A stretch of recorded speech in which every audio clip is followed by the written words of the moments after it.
Hello, हाय, नमस्कार foodies. कसं काय मग? मजेत ना? असायलाच पाहिजे. काय मग आज स्पेशल काय बनवायचं? चला बनवू चमचमीत आणि कुरकुरीत असे वांग्याचे काप. महाराष्ट्रीयन घरामध्ये सर्रास बनवले जाणारे वांग्याचे काप किंवा बटाट्याचे काप. तर ही रेसिपी आज आपण कशी बनवायची अगदी साध्या सोप्या पद्धतीमध्ये ती बघूयात.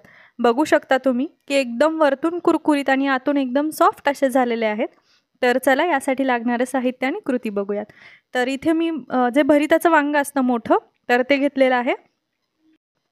तर आता त्या वांग्याचे आपल्याला काप तयार करून घ्यायचे, म्हणजेच की त्याला गोल साईजमध्ये आपल्याला कापून घ्यायचं आहे. आता हे दाखवल्याप्रमाणे इथे कट करून घ्यायचं आहे आपल्याला, जेणेकरून की आपलं जे काही वांग्याचे काप आहेत ते कुरकुरीत पण झाले पाहिजे आणि सॉफ्ट पण झाले पाहिजे, म्हणून जास्त जाड किंवा जास्त पातळ स्लाईस आपल्याला करायच्या नाही आहेत. तर दाखवल्याप्रमाणे वांग्याच्या सगळ्या स्लाईस आपण तयार करून घेणार आहे. तोपर्यंत जे कोणी चॅनलवरती नवीन असतील लाईक शेअर सबस्क्राईब करायला विसरू नका. त्याचबरोबर आपला जो दुसरा चॅनल आहे आस्वाद म्हणांचा आर्ट अँड क्राफ्ट, त्यालासुद्धा भेट द्यायला विसरू नका. तर हे सगळं काही आपण एका बाउलमध्ये टाकून घेणार आहे, कारण आपल्याला याला मसाला लावून घ्यायचा आहे. तर त्यासाठी हे सगळं एका बाउलमध्ये शिफ्ट करून घेतलं आहे. त्यानंतर आपण याला पाण्याने स्वच्छ धुवून घेणार आहे, कारण वांगी काळी पडतात, तुम्हालाही माहिती आहे. तर आपल्याला मॅग्नेट करून थोडा वेळ ठेवायची आहेत, तर त्यासाठी ही काळी पडू नयेत म्हणून आपण एका पाण्याने स्वच्छ धुवून घेणार आहे. आणि त्यानंतर आधीसुद्धा आपण वांगं धुवूनच घेतलं होतं कट करायच्या आधी, बट पुन्हा एकदा मी वांगं पाण्यातून काढून घेते आहे, कारण त्याचं जे काही काळेपणा आहे तो निघून जातो. तर त्यासाठी आता हे व्यवस्थित निथळून घ्यायचेत आपल्याला आणि जे काही पाणी आहे ते फेकून द्यायचं आहे. आता त्या सेम बाउलमधलं पाणी मी टाकून दिलेलं आहे आणि सेम बाउलमध्ये मी इथं हळदी पावडर, काही मसाले घातलेले आहेत ज्याच्यामध्ये हळदी पावडर आहे, त्याचबरोबर लाल तिखट पावडर तुम्ही चवीनुसार कमी जास्त करू शकता. त्याचबरोबर इथं धना पावडर आहे आणि इथे गरम मसाला आहे. तर आता हे सगळं काही आपल्याला एकजीव करून घ्यायचं आहे आणि बाइंडिंगसाठी आपण इथे बेसन वापरणार आहे, जे की मी इथे 2 चमचे एवढं वापरलेलं आहे. त्याचबरोबर इथे आपल्याला तेल लागेल, जे की मी इथे अर्धा पळी एवढं यूज केलेलं आहे, म्हणजेच की अर्धा चमचा. त्याचबरोबर चवीनुसार मीठ घालायचं आहे. इथे तुम्ही टेस्टसाठी आमचूर पावडरसुद्धा घालू शकता जर तुम्हाला आंबट गोड चव हवी असेल, किंवा लिंबाचा रससुद्धा टाकला तरी चालू शकतो. तर आता हे सगळं काही व्यवस्थित आपल्याला एकजीव करून घ्यायचं आहे. तुम्ही बघू शकता तेलामुळे ते एकजीव झालेलं आहे. आता हे सगळे स्लाइसेस आपल्याला टाकून घ्यायचेत आणि त्याला चांगलं मसाज करून घ्यायचं आहे, जेणेकरून की आपला जो काही मसाला आहे तर तो मसाला आतपर्यंत व्यवस्थित लागला पाहिजे यासाठी. तर आता हे सगळं काही एकजीव करून घ्यायचं आहे आपल्याला, म्हणजेच की मसाला आतपर्यंत व्यवस्थित लागला पाहिजे यासाठी व्यवस्थित चोळून घ्यायचं आहे, म्हणजेच की एक प्रकारे त्यांची मसाज करून घ्यायची आहे. आता थोड्या वेळाने तुम्ही बघू शकता की त्याला आहे ना पाणी सुटतं, कारण आपण जी काही हळद टाकलेली आहे त्यामुळे त्याला पाणी सुटलेलं आहे. आणि जर नाही सुटलं तर तुम्ही इथे 1 चमचा एवढं पाणी वापरलं तरी हरकत नाही आहे, कारण आपल्याला त्याला व्यवस्थित बाइंडिंग करून घ्यायचं आहे यासाठी.